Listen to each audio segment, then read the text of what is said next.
Exploring nature's vocabulary, understanding wooded area.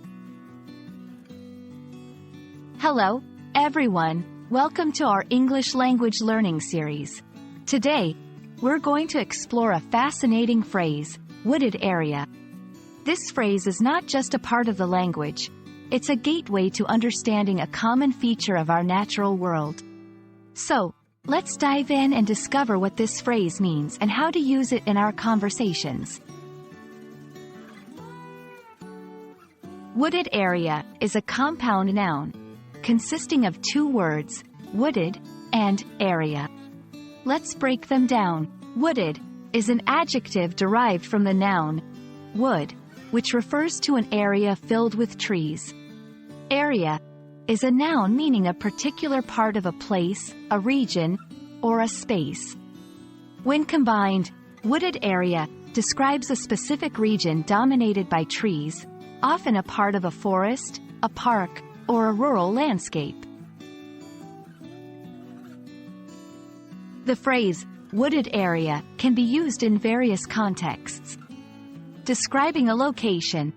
Their house is near a beautiful wooded area. In storytelling, the children wandered into a mysterious wooded area. Environmental discussions. This conservation project focuses on protecting the wooded areas in our region. Notice how the phrase sets a scenic or naturalistic tone to the sentence, immediately bringing images of trees, greenery, and nature to mind. Understanding synonyms can expand your vocabulary. Here are some related phrases. Forest. A large area covered chiefly with trees and undergrowth. Woodland. Land covered with dense trees and shrubs. Thicket. A dense group of bushes or trees.